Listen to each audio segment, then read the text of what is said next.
Hi, we're Richard and Jackie from Early Retirement Wanderlust. It's coming up to spring and summer, and it's time for us all to start planning our summer camping trips in the vans. So we thought we'd share with you some of our favourite camping spots in the more wild and remote places that we found over the last few years.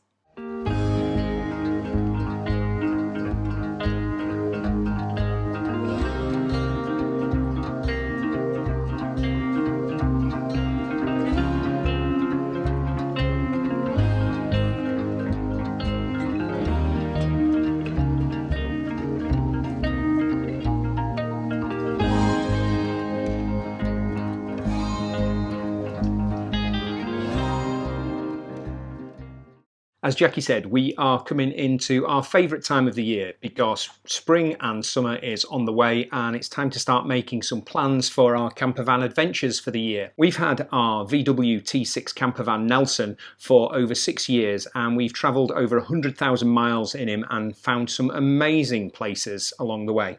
So we thought we'd share with you our top 10 very wild and remote campsites that we found in the last 6 years. So we'll start with the campsite closest to home. One of our favourite campsites in the Yorkshire Dales is a place called Kettlewell campsite. The village is absolutely stunning. There are 3 pubs, they all do really nice food. The campsite is a bit quirky. You can't book for campervans online. You do have to ring and tell them that you're a campervan because they haven't got a motorhome licence, but you can stay if you're in a small van. It has gone up a little bit in price. When we first used to stay, it was about £20 a night, and I think it's gone up to about £40 a night with electricity. But in my mind, actually, it's still a really nice campsite. It's got great facilities, it's got an amazing toilet block, and we will be returning this summer. If we thought Kettlewell camping was a little bit quirky, if you go to the very far end of the quirkiness continuum, you get to Sewe Farm. It's located in the Lake District and it is in beautiful isolation. It's in the Sewe Valley, right at the head of the valley, and it describes itself perfectly because it is based around a farm. It is one of our favourite remote campsites and we've already done a video on that and I'll put a link somewhere above. When we were talking about facilities, it's really quite fair to say that there are pretty much no facilities. The toilets are the National Trust public toilets, so they are really limited for a large campsite, and there is a small shower room where you can use the showers for £1, but it is a very, very rustic campsite. But it is in such an amazing location. The booking system is also a little bit quirky because the website encourages you to send an email. We've never done that because the booking system involves simply pulling up, paying the farmer who sits on his quad. There's a strange pricing structure where the last time we went it was £8 per adult per night, and on your first night you pay an extra fee for your campervan to stay there, but thereafter it's £8 per adult per night, and it is just absolutely beautiful. It's on the footpath to Scafell Pike. It's got some wonderful wild swimming pools around the area, and we just absolutely love the place. We've also managed to find a pub or 2 that are within walking distance as long as it's nice in the evenings. And you've also got to recognise that it is absolutely a working farm. So there are sheep everywhere. There are really strict rules if you have dogs that, dogs are not allowed off the lead for obvious reasons. But in terms of immersing yourself in a working farm environment in a beautiful part of the world, you can't get much better. Just another little note. It is another place that you can go in small vans. It's not suitable really for motorhomes because you've actually got to get the van down that very, very narrow road to get there. I wouldn't want to take a motorhome or anything wider than Nelson down there. Staying in the Lake Districts, we only discovered this campsite last year, I think, and it was just stunning. It is Tarfoot Farm campsite and it is on Lowrig Tarn, which is just outside of Ambleside. It is again another really basic rustic campsite suitable for small campervans, not particularly for motorhomes. It has very, very basic facilities. It's got 2 toilets, it has no showers, you can fill your water up. They do have a bit of a shop, so they will sell ice creams and a few basics from the farmhouse kitchen. And again, you just pay as you turn up. When we stayed last year, I think it was about £15 per night, and we had our swimmers with us. So we went and had a fantastic afternoon. We took the hammock down and strung it up between the trees by the lake, and we just sat and sunbathed and swam in the lake, and it was gorgeous. We're moving on to the Scottish Islands now, and there is no better place than the Scottish Islands to feel wild and remote. The sheer fact of catching a ferry somewhere just makes us so excited and makes us feel like we're going to the end of the earth.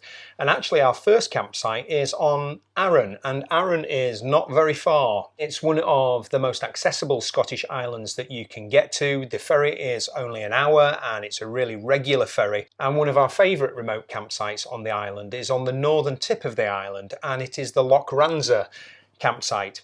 It's a little bit odd because it's twinned with a golf club. So there is a golf course that goes around the campsite, but its facilities are great. It's relatively cheap. It is one of the only campsites in the area. It's got full electric hookup, and it is a suitably remote place. You have got a whiskey distillery on the doorstep. You are surrounded by mountains.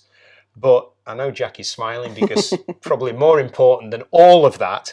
The deer come and visit you at night, and you know that they've been because they leave their little droppings all around the campervan. Someone did send us, one of our subscribers, some photos of when they stayed there, and the deer stag with his antlers was looking inside their tent looking for food.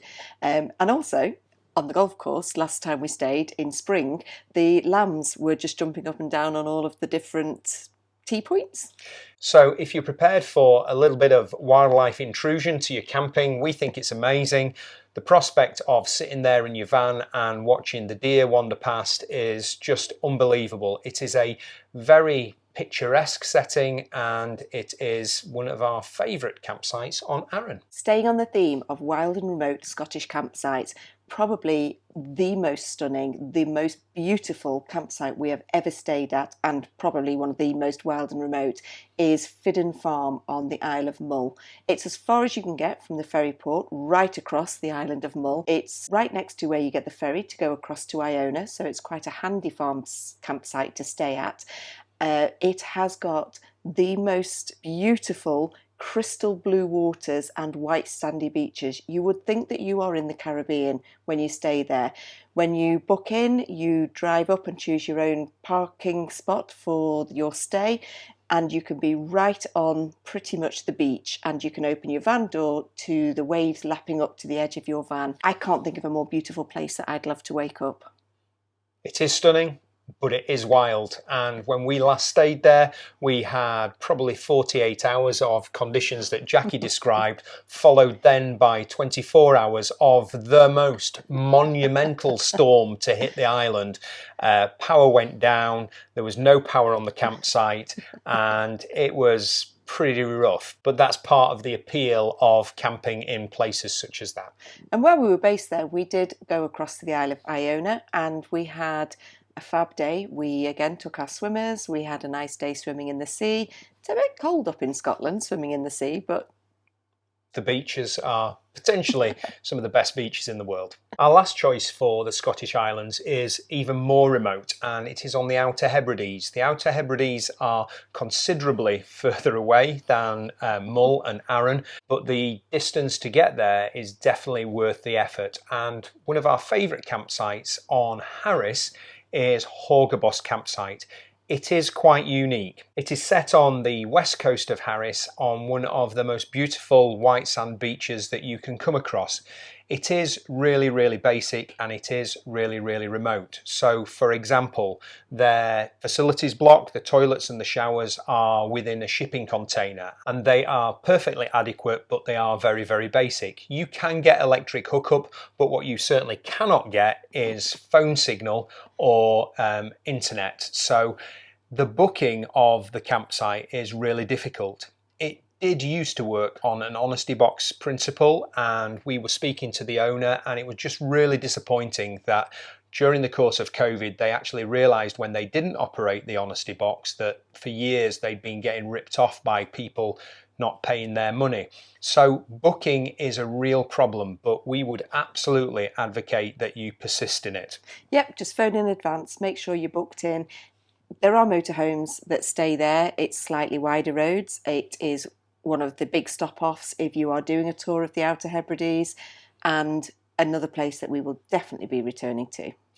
The sea is cold, so we took our wetsuits, but it is absolutely beautiful. We also took the kayak, and it's a really popular campsite for launching kayaks and so on and so forth. So yeah, it feels in the middle of nowhere because it is in the middle of nowhere.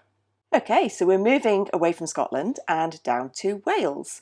Our next probably wildest and remote campsite that we have stayed at is in Pembrokeshire, and it's near Broadhaven Sands, and it is called Bookspool Farm. It is definitely a farm. It is a field in the middle of nowhere. You can't book, you literally turn up and pay. I think we stayed there last summer and I think it was about £5 or £6 a night. It's really, really cheap. The shower is fantastic. It's in the old hay barn. It's literally a cold water shower, no cubicle or anything. If you want to shower, you stand there in your bikini and let the cold water run over you. There is one washing up sink that again is just there in the middle of the hay barn. The toilet is even more unique. There are a couple of plumbed in toilets, but they are literally sheds in the middle of the field that actually were better than I thought they were going to be when I saw them. I thought they were going to be some sort of composting toilet, but they weren't. They were proper plumbed in toilets. And if you really, really wanted to treat yourself, you could order the farmer to deliver a chemical toilet to your camping spot for a small extra fee. We also like the fact that he comes round on his quad bike at least 2 or 3 times a day, so he doesn't miss any patrons of his campsite, with his 3 working sheepdogs, and collects his money. But he also sells firewood from the back of his truck, so you can, for about £6 a bundle, you can have fires there. It has a really nice atmosphere, and it was perfect. Broadhaven Sands is renowned as one of the best beaches in Britain and always features in the Sunday papers best beaches of Britain, and it is beautiful, and this is one of the campsites that is closest to it. The beach is really accessible from the campsite, but as Jackie says, it's really, really basic. A little bit further up the Welsh coast, situated just outside Barmouth, is one of our favourite campsites that is particularly wild. We found it in the Cool Camping Guide when we first got our van, and it was a bit of a revelation to us. It is Kido camping. It's quite unique in the fact that it is absolutely right on the coastline, and it can be a bit of a breezy coastline. And to get to the camping spots, you have to go via the farmhouse where you stop and pay your fees, and then you pass under the railway, under a big arched bridge that is a little bit narrow, and then you pick your camping spot right on the cliffs overlooking the sea. As you would expect in such a location, the facilities are really, really basic, but they are clean. There is a toilet block, there is a shower block where you pay £1 for a hot shower, and they are perfectly adequate, but what you are paying for is the most stunning location and some of the most amazing sunsets that you could get. But unlike many campsites, it actively encourages you to have open campfires, and there are a number of stone hearths around the campsite, and the farmer, as is tradition, comes round with his dog and his quad and sells you wood for the evening, and it is a beautiful little place. We spent quite a few nights sat there with our glass of wine, watching the seals sort of swim by. People have seen dolphins off there, and they do sell the most gorgeous lamb and mint burgers if you want to buy them from the farmhouse. For our next wild and remote camping spot, we're moving back up to Scotland, and this one is a little bit different. This is based on the Loch Lomond and Trossachs area. It's not actually a campsite. It's an area where wild camping got to the stage where it was just so overrun with tent campers, campervanners just pulling up and parking wherever they wanted. And the Loch Lomond and Trossachs organisation have now organised a permitted camping pass that you can book online, which actually is really good. We've stayed at their 3 Lochs Forest Drive permitted camping spots, and you have to pick the particular spot that you want to pull up on, and if you've never been, you wouldn't know. But we really looked out. We pulled up at the spot. It was in the middle of the forest. It overlooked one of the lochs. It was stunning. It was remote. There was only one other camper van within touching distance of us for miles. It does have one toilet block that we had our bikes with us, so we actually cycled down to the toilet block. And it's only £4 a night. It's just being organised to be able to book that spot. They get booked up really, really quickly. You can book camping spots along Loch Lomond and in quite a few of their different car parks that they have. You just need to be organised and get that booking in. That permit system runs from the start of March all the way through till the end of October, and you really do need a camping permit to use those facilities at that time. In the middle of winter, if you wanted to stay around the edge of Loch Lomond, you can stay in those slots without a permit, but as soon as we get into the 1st of March, then you need a permit. And I'm pretty sure the place that we're talking about, the Three Lochs Forest Drive, actually doesn't open in the winter, so you can only stay there in the summer in the permit times. Our last recommendation for a wild and remote campsite was remarkably close to where we used to live in Cheshire, and it's actually in Shropshire. And we owe Luke's girlfriend, Charlotte, a massive vote of thanks for recommending it to us, because we would have never found it. It is Brow Farm campsite in Rattlinghope, which is just next to the Loch Lomond in Shropshire. It is the most difficult place to find ever, and if it wasn't for Charlotte we would have never found it, but we've had some lovely stopovers there. It is so isolated and yet so friendly. There's not a lot of stuff around there. There is a local pub that you can walk to, and there are lots of walks down by the streams and the rivers and the Loch Lomond. Pretty well set up as a campsite. It's got electric hookups, it's got all the facilities that you would expect from a good campsite, but we never knew that such an isolated campsite was so close to us, and it was a great place to go and stay. And we liked it because when we turned up, you can again choose your own pitch, you can decide where you want to go. We did score an own goal. We thought, we were like, oh, we'll go near the forest, it's really pretty down there. And actually the sun set behind the forest and we were in the shade for most of the evening. So top tip, if you go and stay there, don't go near the forest, go near the hillside where the little camping pods are. The other own goal that Jackie might well choose to forget is that we'd chosen this little secluded place by the woods that was in the shade, which was fantastic. No one came near us right up until the point a coachload of D&V kids arrived and just set up camp around us, which was a lovely evening, but not really our idea of camping isolation. And that's it. I know we keep saying in each clip that this is our favourite campsite and our favourite place, but these are literally places, some of them that we've been to many, many times, because they are just so brilliant, so wild, so remote. They are places that once you've been once, you will want to go again. And they are some of many. So our only advice really is, if you've got a camper van, get out, go and find these hidden places, listen to people that you speak to on campsites with recommendations, and come up with your own list of these amazing locations that can be really close to home, but just give you that splendid isolation. And actually, if you've got any recommendations of campsites that you've been to that sound similar to the places that we've been, please put them in the comments, because we are always looking for extra places to go to. So that's it. See you later. Bye.